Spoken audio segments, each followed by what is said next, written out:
everybody on this call, with the exception of those who've maybe seen through this, is attached to their mind. And many of us, as I did, believe the mind is going to figure this out. We, whoever we think we are, we're going to figure this out. We're really going to get, this is our tool. We're going to get it. And as much as you might think you've dispossessed yourself of something along those lines, there's still a little hope. There's a little hope that the individual is going to survive all this. And the individual defines itself somehow connected to that mind.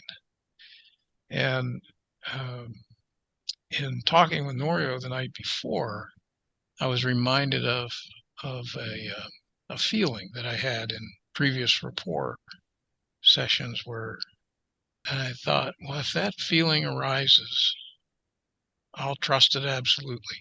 So what it was different, Michael, and it wasn't until the very end of this sitting that feeling arose, even though it was an intense sitting.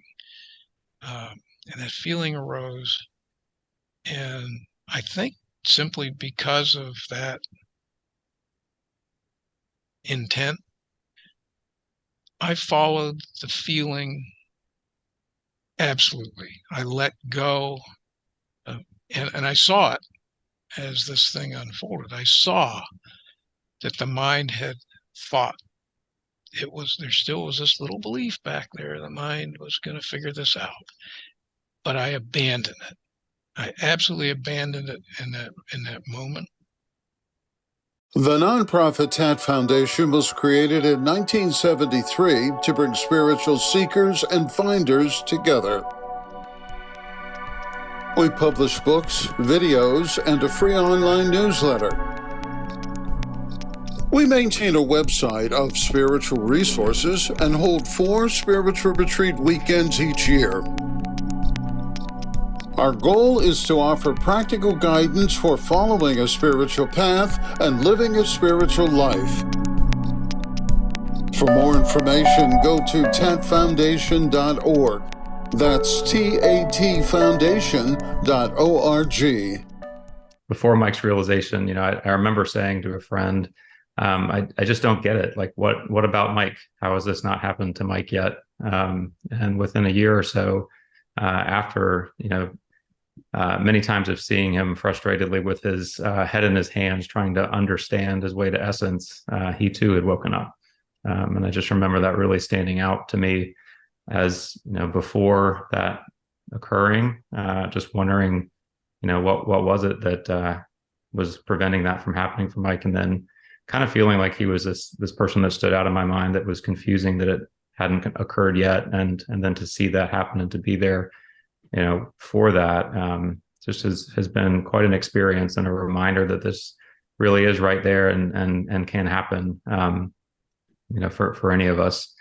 And Mike's sincerity and earnestness as a seeker, as a selfless contributor to TAT, and as a genuine friend, have always stood out to me. And I'm glad for the opportunity to have this conversation with him today. So thank you for everything, Mike. Well, by the way, I want to thank everybody. I feel like I've just been to my funeral, and I appreciate everything you've said. But and I appreciate the work you and Brett, you and Michael have done to set this up. We hear about the psychological approach to seeking and to self-inquiry, and then we sometimes hear about, it's called by different names, but like the direct looking approach, something more akin to Douglas Harding. And I'm, in your own path, and as you understood, Rose's perspective on some of those things, how did that show up for you? And I guess, how do you see both of those aspects of seeking related to what you ultimately found, and just what showed to be effective for you? Well, I think the psychological path is necessary when that's part of what's in your way. And for me, it was in the way. It was the feelings, the reactions, the behaviors.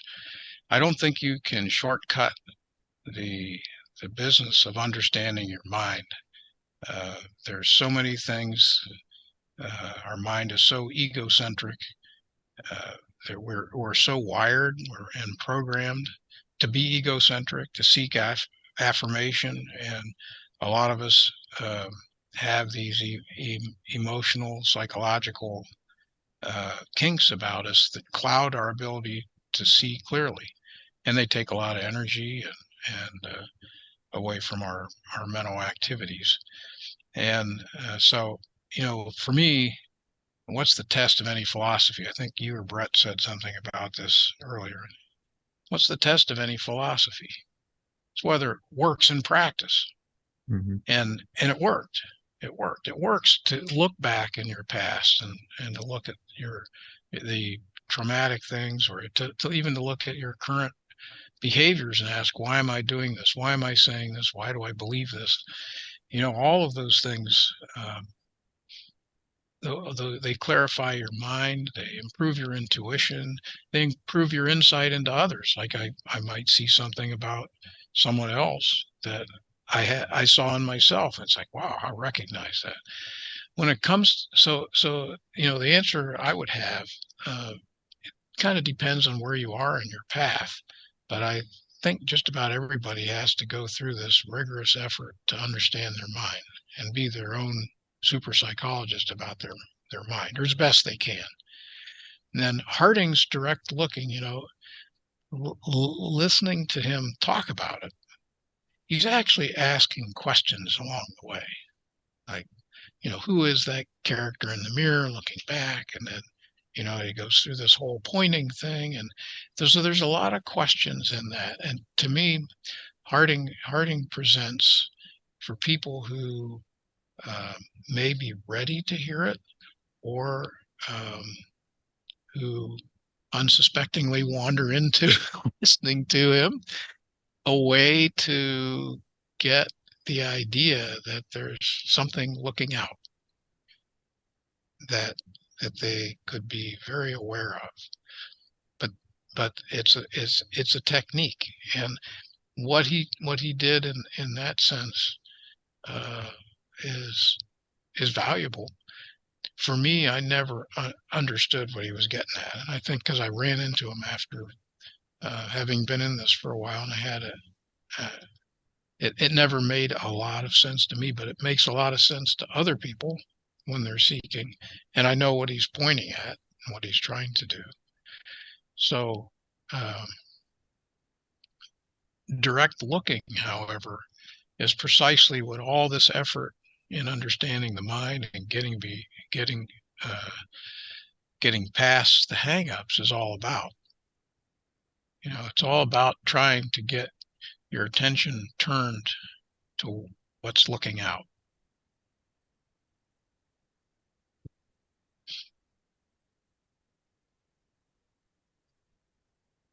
And the question that I always ask people once they truly feel that is like, well, if your attention is focused inward, are you the attention of the mind, or are you something that it's trying to look at? And if you can't be two places at once, you're either this attention of the mind, or you're something else that it's trying to grasp, even though it's not a concept. You're looking at something that's not definable the way things normally are. So which one are you?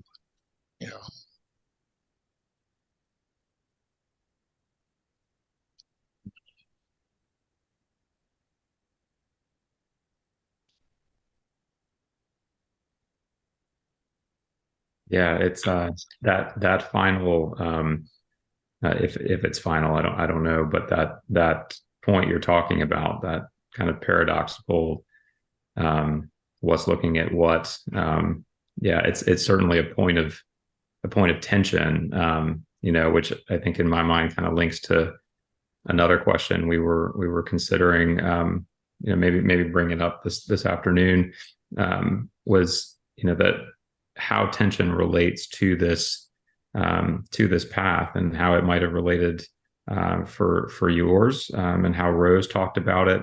I know when I try to get into that space you were just talking about, where there's you know, something looking at what's looking, and just the frustration that that can create, or the tension that that can create. And I know I've heard a lot talked about there being value in that tension, and staying in that space. And I'm curious, your perspective on tension, and what it did or did not do for you on your path, and how you understood Rose's talking about tension. Yeah, well, the first point about it, I think, is that it's not the kind of tension we get under maybe when we're at work, when somebody's, you know, lording over us. It's we're under tension. It's the mind at tension. And anyone who's on a spiritual path, and they take to heart the idea of analyzing their mind, they take to heart the idea of conservation of energy and redirecting that energy, and and they begin to practice this business of retreating from untruth in their own selves. They're swimming upstream compared to the rest of life. And the countervailing side of that effort is the mind's propensity to want to go grab a hold of things, the body's desire to possess things, the egos associated with life, the desires of life, the fears of life. And when you start analyzing that, I think there's a very natural tension that occurs, because you're setting an opposite direction to what the mind is used to, and what we're wired. It's nobody's fault, right? We're wired this way. We're born this way, and we develop this way. So I think it naturally develops the kind of tension he's talking about. And the difference, and I think that not too many people speak about it outside the context of koans, or the resolution of opposites. But Rose's take on it, I think, is that this is a tension that's a positive thing, because it leads to awareness, and it generates awareness. And I think the koan practice, if it's real, it could be one thing you're reading a book and you're thinking about a koan, and okay, but if it's something that actually captivates your attention, it might not even be a koan, but if there's something that's like really captivates your attention, and becomes one of those things you really want to work because you're inspired to do it, your intuition's telling you something. You can when you think about that happening to yourself, you get a sense of what that tension is. It's like, wow, I'd really like, what the hell does this mean? And so that kind of tension is also generates an awareness. Sometimes it generates enough tension that the answer to what that quote was that inspired you pops out. And it might pop out at a time when you're not even thinking about it, but still, that's sort of the value of it.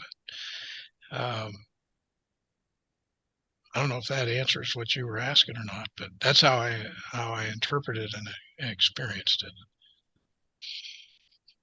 It's a combination of, on the one hand, there's a tension that's created by moving and looking in a direction that's other than kind of where your body and mind naturally pulls you into experience. So it's like that. I'm thinking of like a rubber band. You can't see what my hands are doing, but it's like a rubber band kind of tension. And then on the other hand, it's a tension that's created with a natural koan, or like a paradox, or like two opposites that you're trying to consider that you don't know how to reconcile, and then your mind just kind of eats at that for a time and might pop up. That's kind of how I heard what you were saying. Yeah, in a real practical level example is like you're in school, or high school, or college, or whatever, and you have a topic or subject you have to study, and it's a beautiful sunny day, and You can hear your friends outside playing football or throwing the frisbee. It's like, I gotta do this, I really want to go outside and play, or hang out with the guys or whatever it is, but I got to study this. And so you develop attention. It's like, okay, I'm going to get this. I'm going to get through these problems, and then I'm going to go do that. And that's a very, you know, normal, relatable example of tension. And and it becomes a positive mental tension because your mind is at attention then too. Hmm. It's not like you're under attention because you're like your parents are in there going, you got to do this, or the nun is hitting your knuckles with a ruler or something. It's more of that combination of things going on in the mind.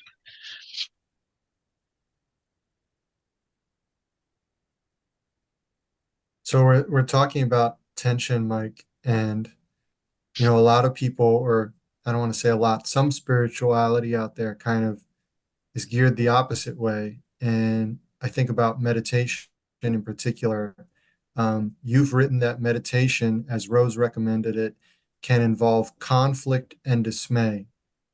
A lot of people go to meditation for peace and calm, not for conflict and dismay.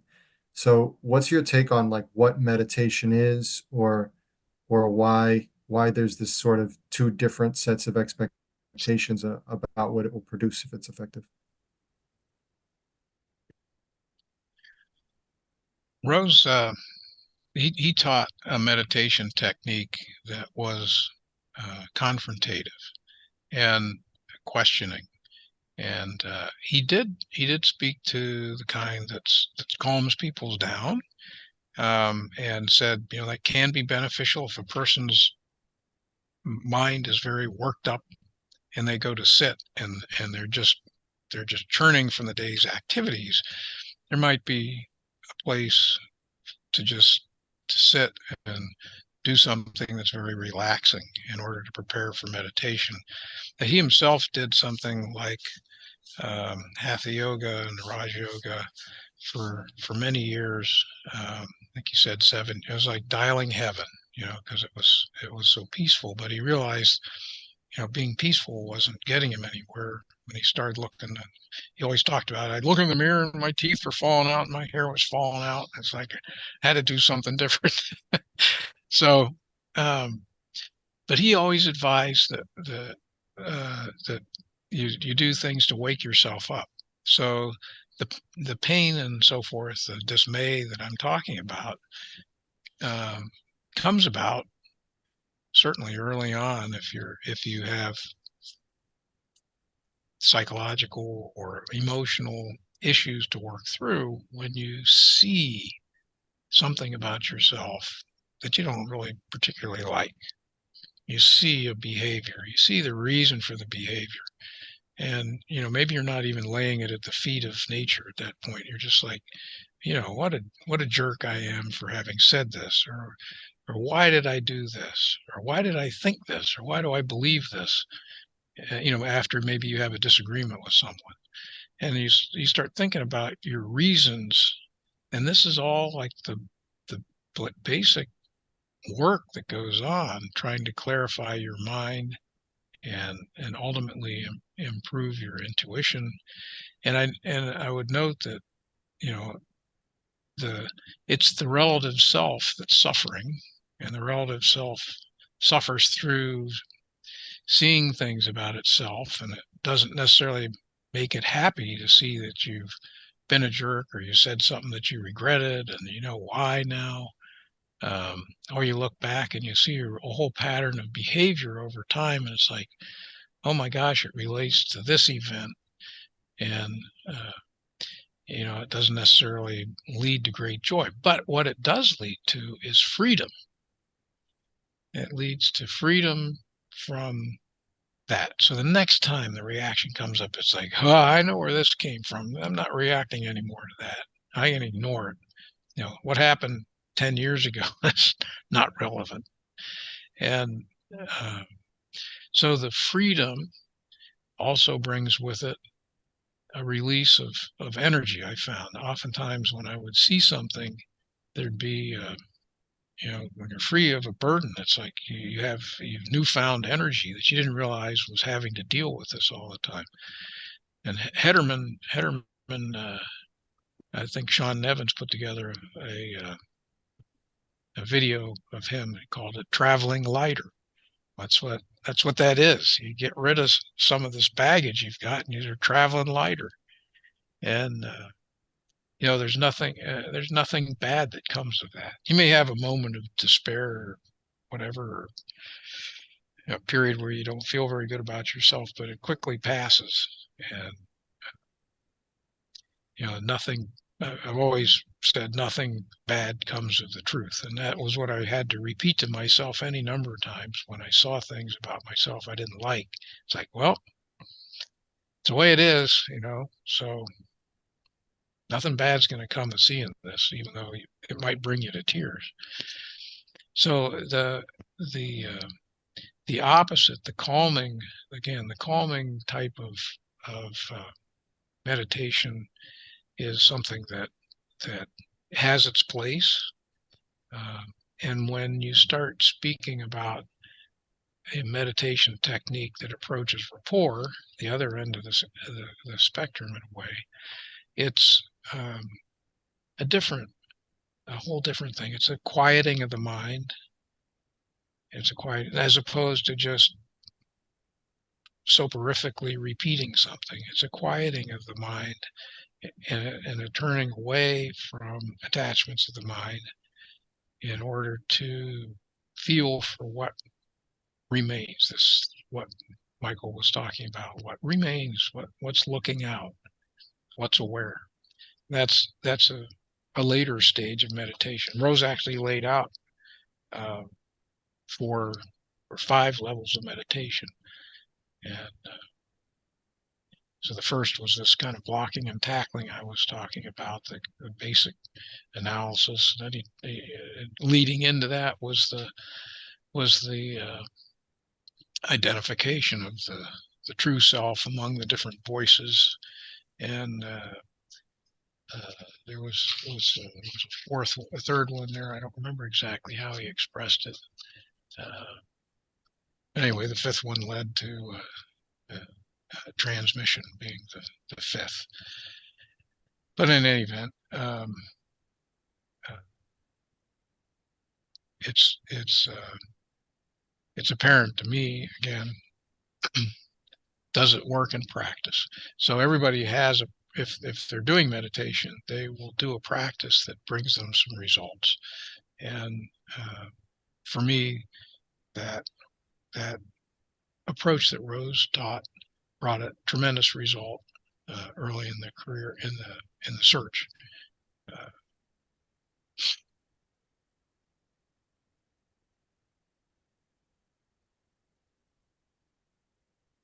I think too, anyone who's achieved anything in a career, they will end up going through something similar to that. Anyone who's a high-level performer, anyone who's trying to achieve a sport at a high level, they end up doing a lot of introspection as well. So it's not just valuable in the spiritual search, but it's valuable in life generally for people to question why they say what they say, do what they do, think what they think.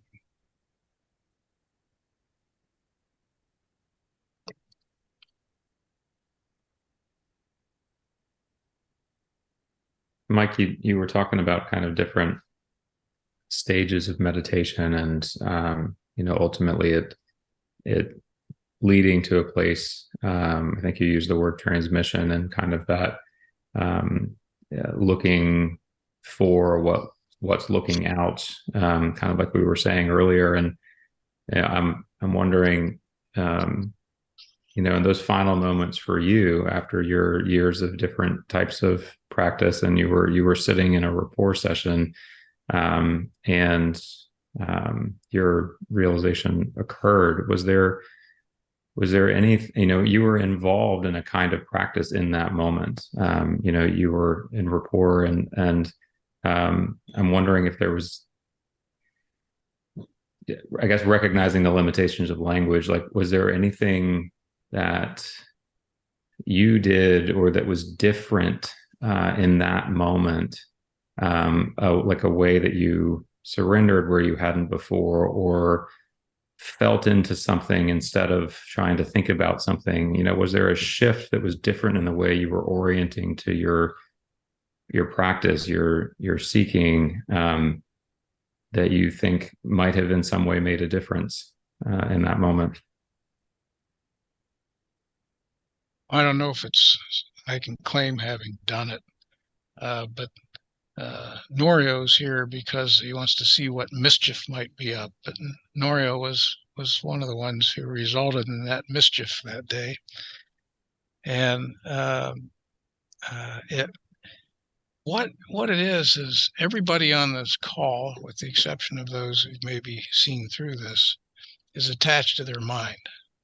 And many of us, as I did, believe the mind is going to figure this out.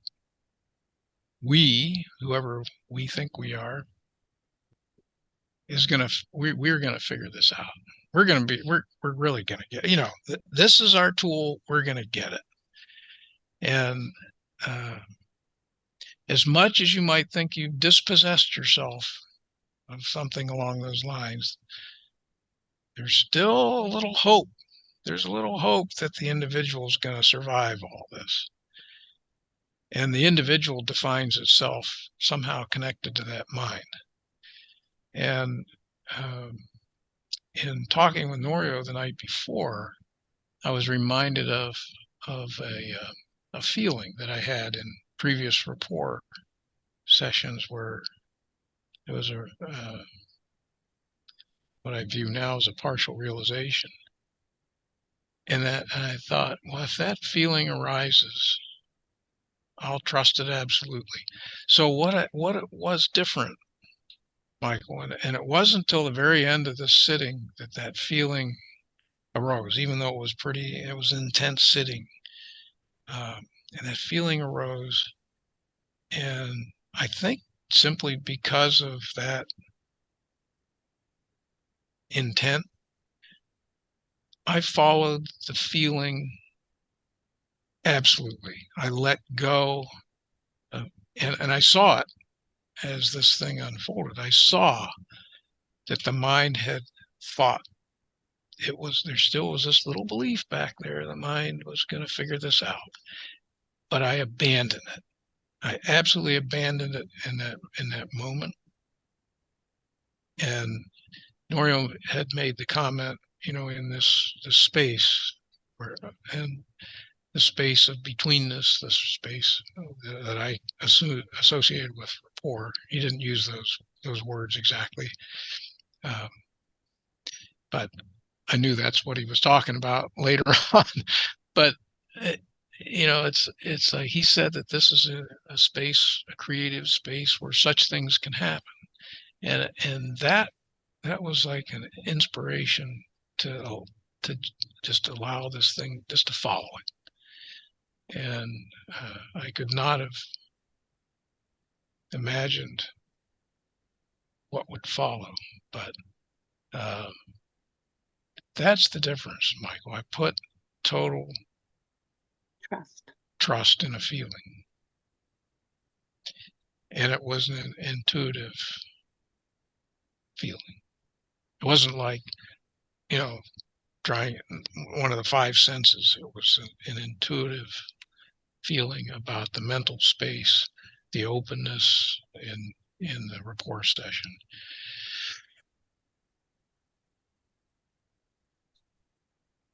And what it's going to be for everyone is different.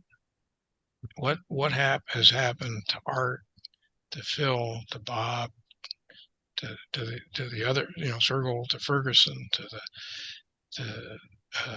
Paul Constant, and Norio, Paul Resendez. I mean, I've probably left somebody off that list, Dan, but and and Sean, and the other. There's more than one Sean. But anyway, it's something different for each person. that's tied to their own path. Um, but the common theme, of course, seems to be what's realized, um, and that somehow there's something about a circumstance in life that they run into. Mike, can you tell us how you became a spiritual seeker and a student of Richard Rose? What started this all for you? So, how did I first find uh, my way into seeking with Richard Rose? And it it began when I was at college, and a friend of mine who was one of those edgy friends that you could talk about anything with had gone down to a previous meeting with him and said, "Hey, you got to go down and meet this guy." So I went on down and listened to Rose and met him and went to subsequent meetings and so forth. And it was really the fact that he spoke from a perspective that included all of the intuitions I'd had about life up to that point. It got me intrigued. I was quite into science, and I felt that if a person understood things from first principles, everything else would be clear. And he seemed to have a perspective that made everything clear that wasn't clear to me. So that was what got me started. And And kind of go ahead. I'm sorry.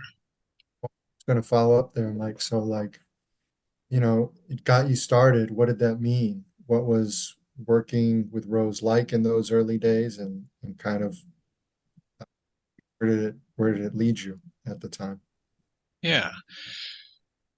Well, early on, he made a commitment to come up to Pittsburgh to these weekly meetings that had been started at the University of Pittsburgh.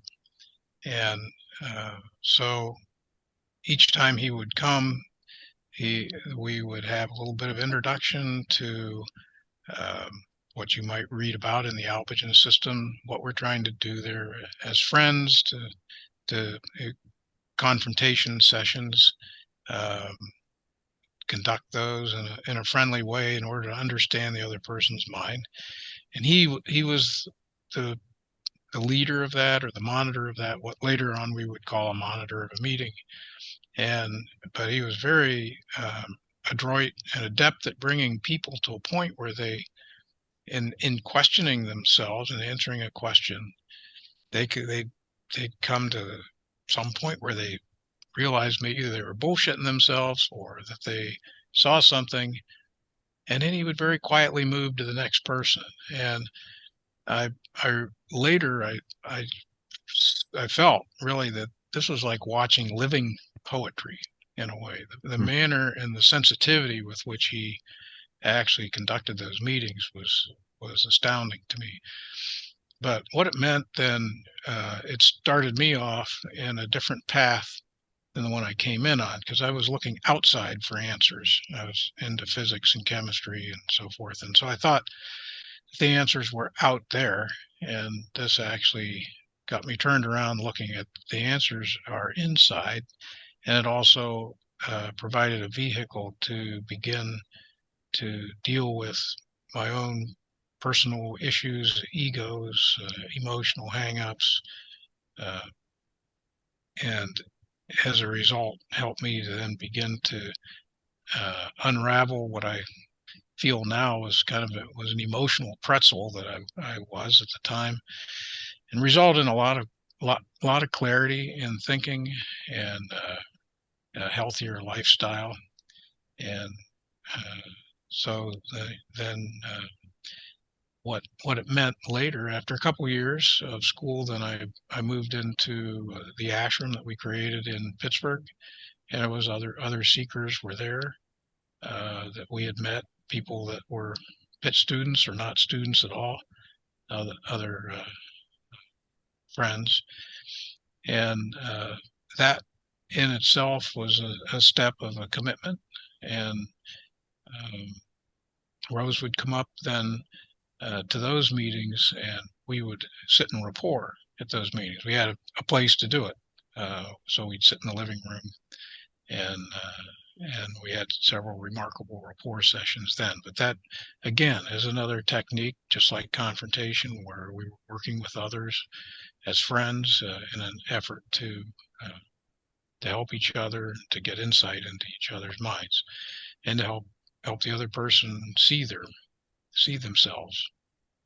So then after that, when I graduated, I moved to the Wheeling area and went out, lived on the farm there for about a year and a half, where he opened up his farm for people to live and to either go out there for retreats or to live there for long term, and as I was intending to do, and even working in town as I did, and actually living on the farm in that environment was extremely beneficial. And a number of us on this call would spend periods of time there, whether it was a summer period of a summer, or a couple of weeks, or just weekends in retreats there. So he made that available and was out there actively. I suppose it's no different if you think back over thousands of years of seekers working with someone to recognize that this is why monasteries came about, and maybe they've taken the isolation part of it too far. But I recall fondly sitting underneath this gigantic tree in the front yard of the farmhouse, in front of the farmhouse, with it'd be 8 or 10 of us, and Rose sitting under the tree talking, and it was there's something about that makes me think back that it's a scene that happened thousands of times over thousands of years with teachers and students. So long story about what it was to work with Rose, what got me started. Before we move on to the interactive Q&A part, Mike G is going to start by reading a poem and a short message that he has to kind of transition into that. And then Brett will pick things up after that to move into the Q&A. So Mike, I'll turn things over to you. Okay.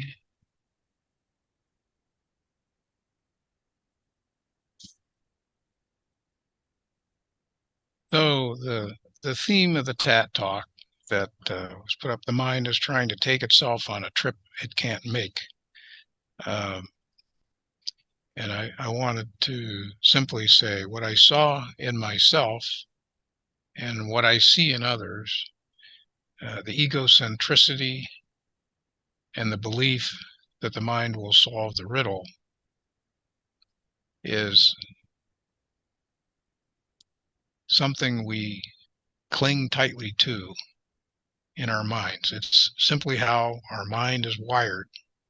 And our mind is wired to survive, for the entity to survive by clinging to those beliefs and emotions, behaviors and thoughts and attitudes, and all of which we call me, whatever you call me. None of this was around when you were born. It's all learned. And while certainly there's some genetic memory and urges that kick in once we're outside the womb, at birth, we're simply aware. I've seen this in some new grandbabies in our family. They're just simply aware. They're just simply experiencing.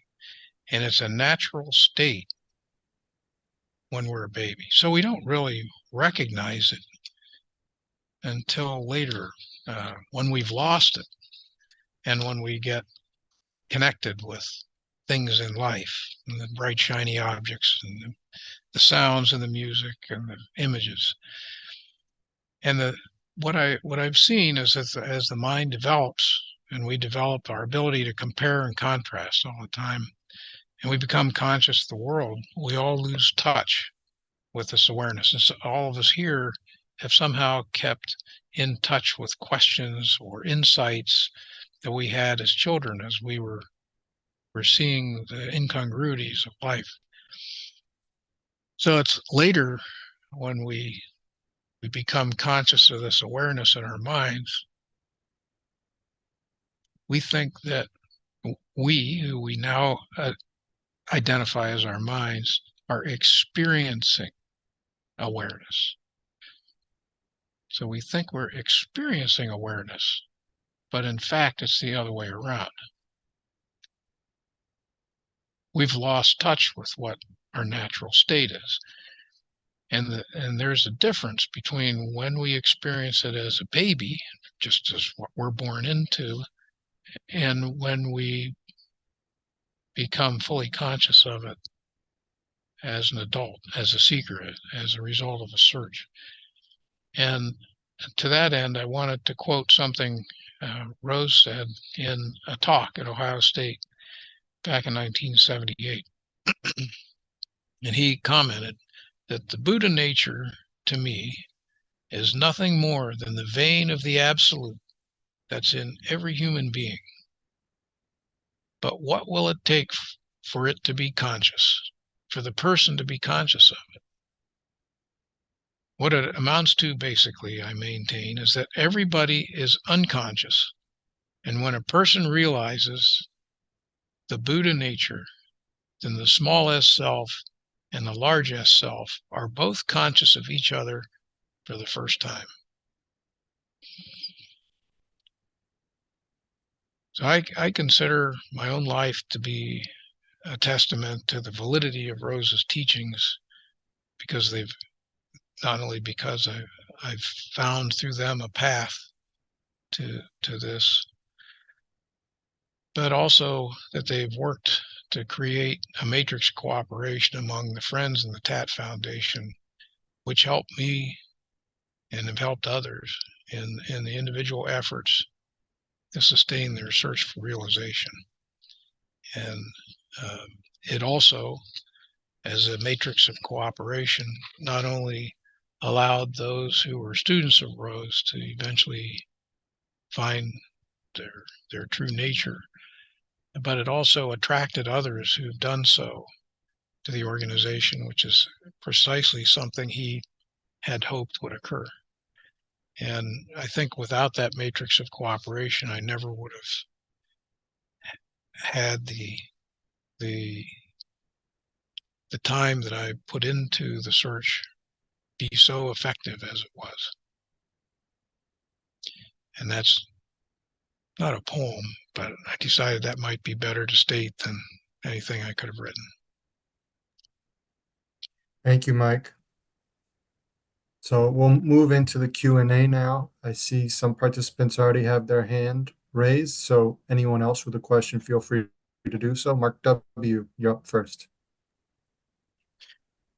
Yeah, Mike. I remember in past small group retreats that we both attended, where you would frequently get the feedback that you were focused on the thinking part, which suggests that, I don't know that it was stated explicitly, but suggested that maybe you could work on the intuitive part of it. And so my question is, was there anything that I'm assuming you recognize that. And my question is there anything that you did to consciously try to cultivate that intuition?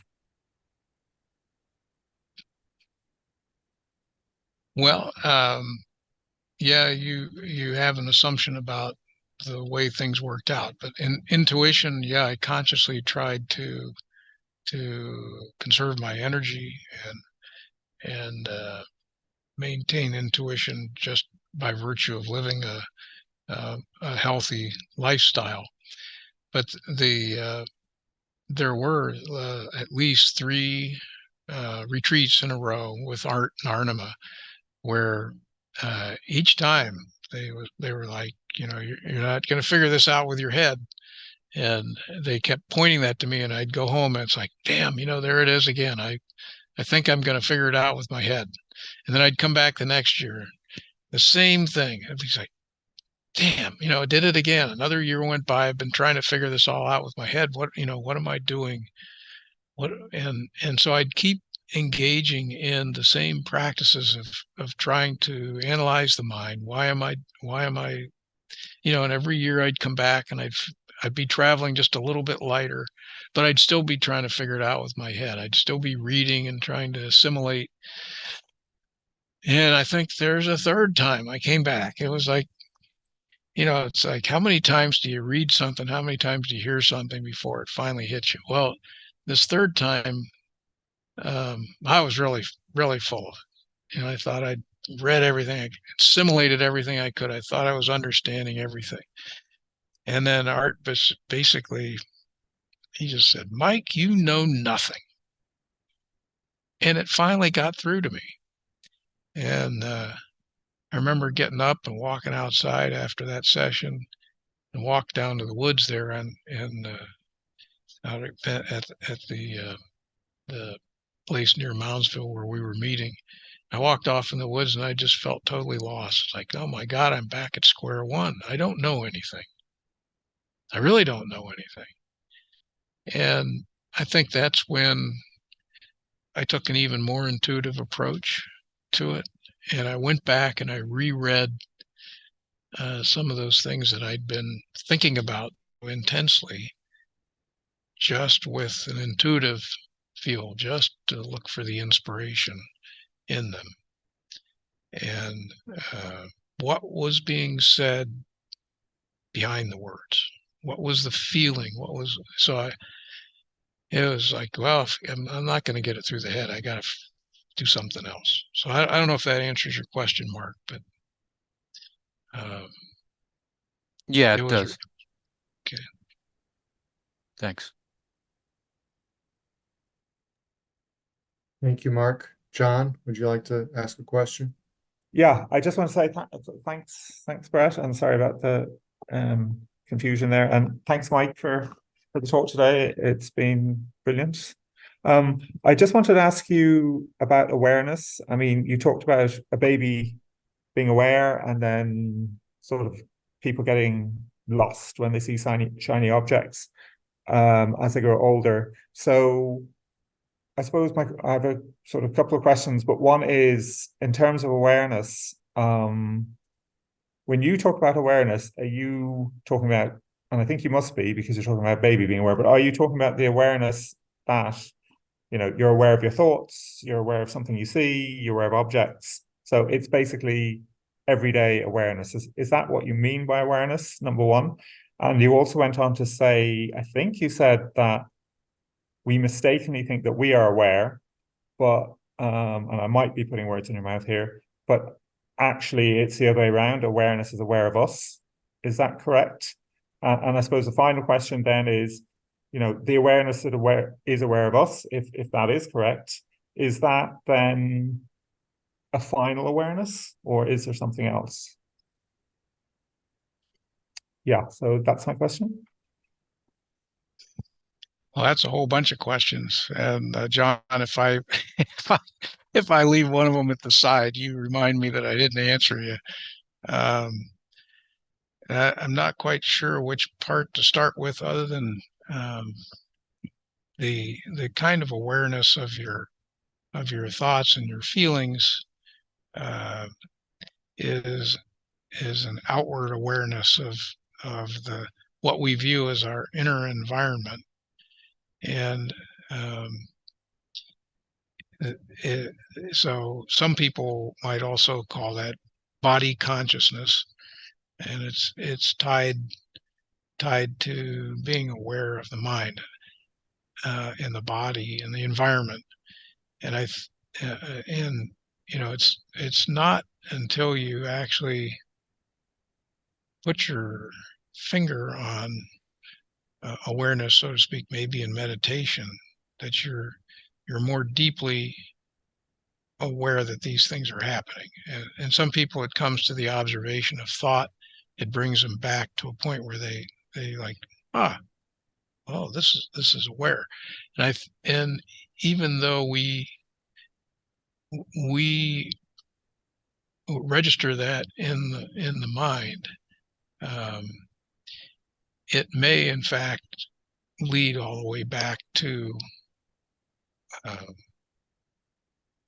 capital A awareness. But we don't really go there when we simply become conscious of the fact that it's there.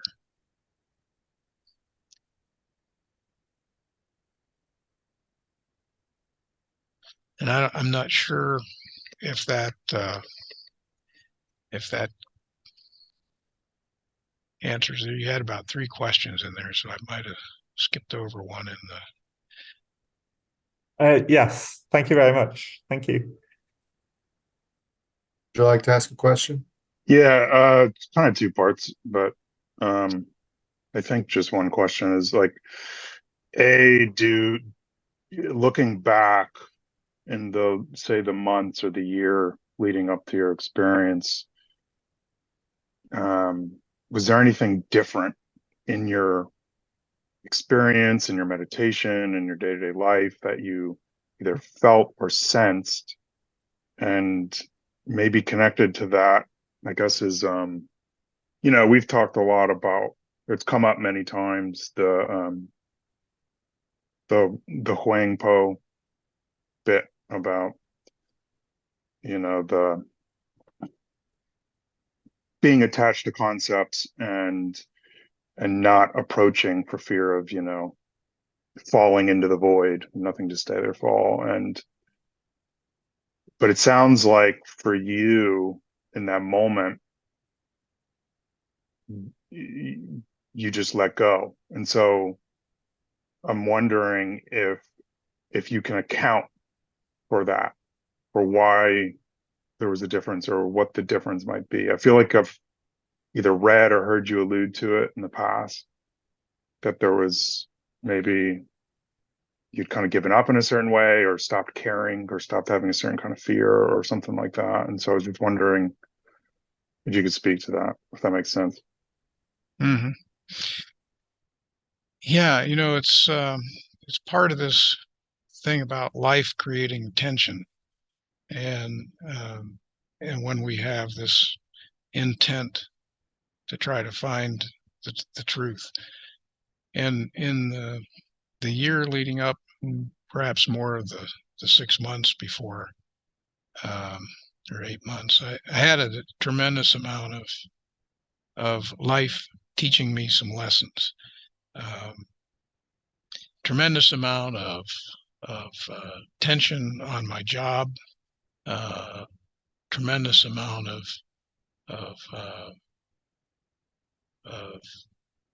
problems in that regard. I had a certain amount of tension in the personal life,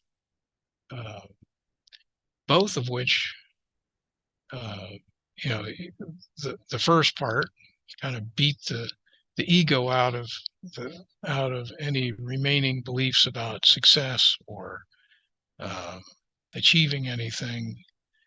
The latter leading me to a feeling of, I just don't give a damn anymore what others might think. So, and then there was a period of about a month where I did take a couple weeks off, went for a long hike, and spent the entire hike with the intent of just simply trying to be aware. And because it was a long hike at higher altitudes, I had to concentrate on just breathing and also on just trying to be aware. And then it was a couple months later that the April TAP meeting came around. And so by the time that came around, uh, the combination of those things just simply made me far more serious than I'd ever been, I guess you could say. And I've heard other people say that. And, I would not have expected these events in life to have had that. In other words, you can't imagine what life's going to put in front of you to force you to deal with an ego or to deal with something that provides self-affirmation for you, even though you don't even know what's going on. And so by the time it rolled around, there was the only thing that I wanted to know, and I'd kind of given up a little bit, was the truth for its own sake. I wasn't going to get anything out of it. And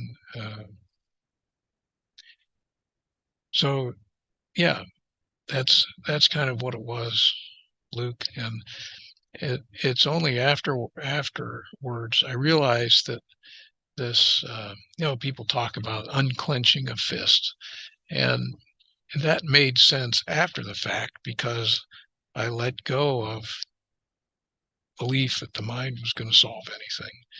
So it's a little bit like that unclenching idea, but it's certainly not anything that I did. I think that was taken from me, and Rose often talked about, it'll be whatever it is that's occurs is going to be taken from you in the end. And I think those events leading up created a tension and a dynamic and an openness that wouldn't have occurred otherwise. And it led to the attitude of seriousness. And Paul Constant on the call had his realization was accompanied by a reaction to an impending event, and he just said, "Not this time." It's like he'd been there once before, and it was like, "Not this time." It's that same sort of determination. In this case, it was, yes, this time, just follow the feeling for me.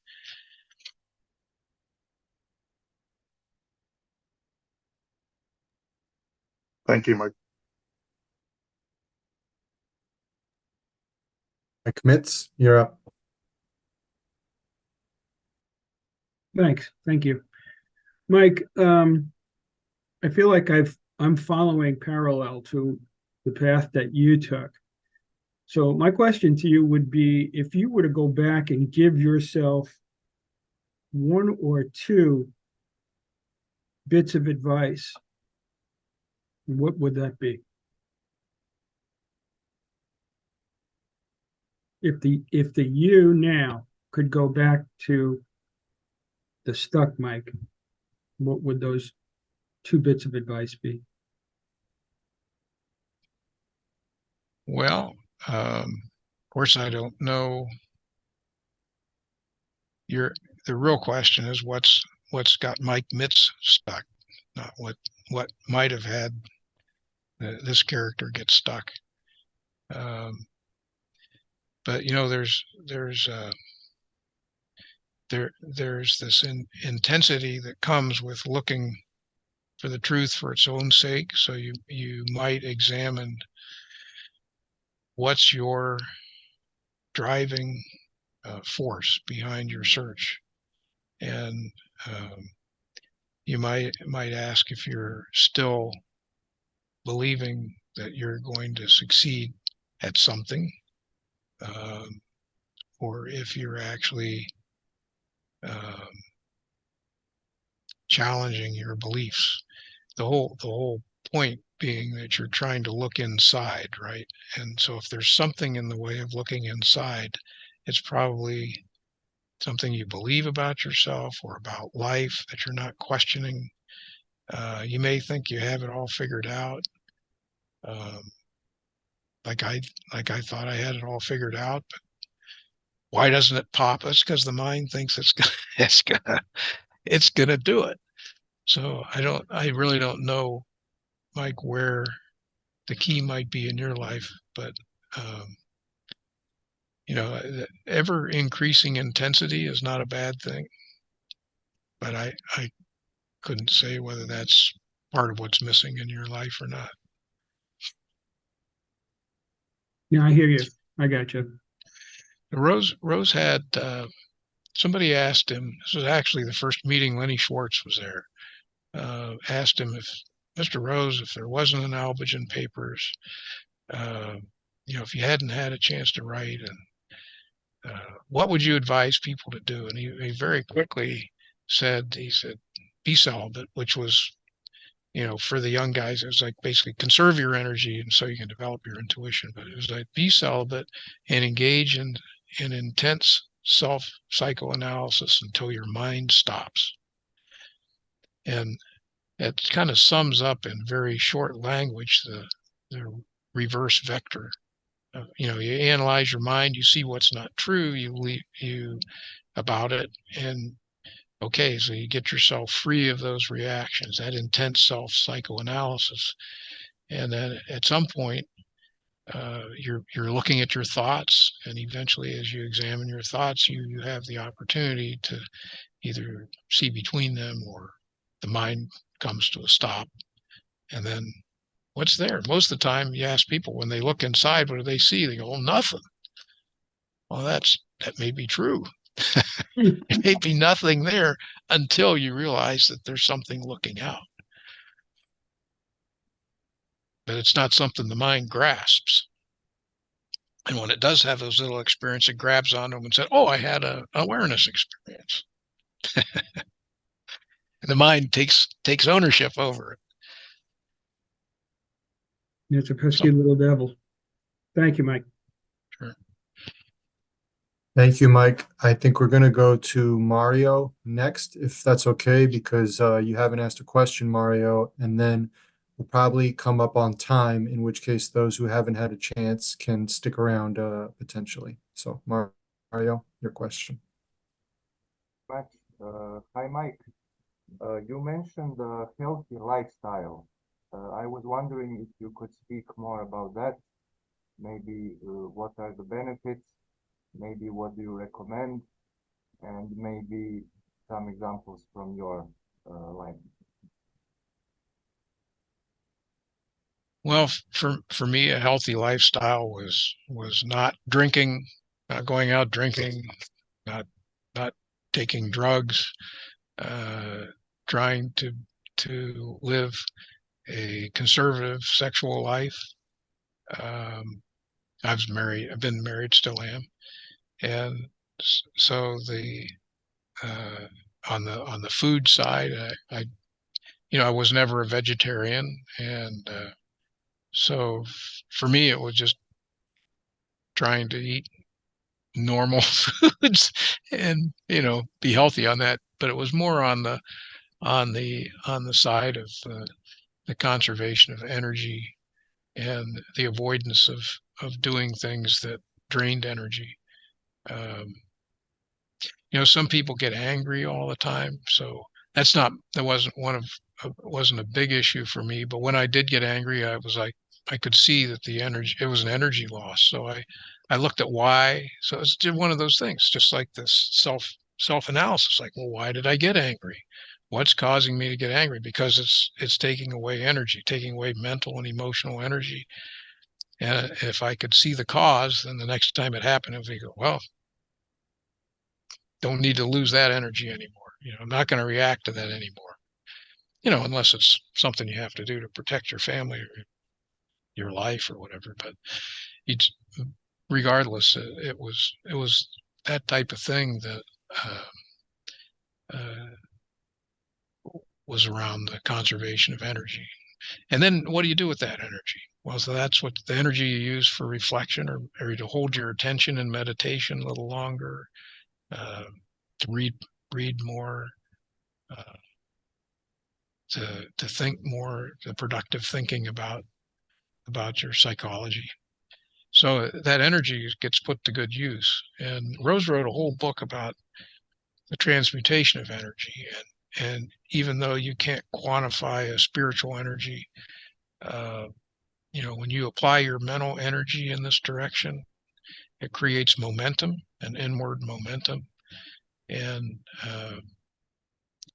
I don't know what it is about that, if you really could call it spiritual energy, but I think it enhances your intuition greatly. Yeah.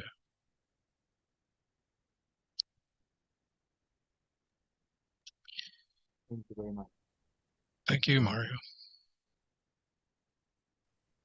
Thank you for putting this together, you and Michael, and for everyone's being here. And I'm happy to stick around to answer any other questions.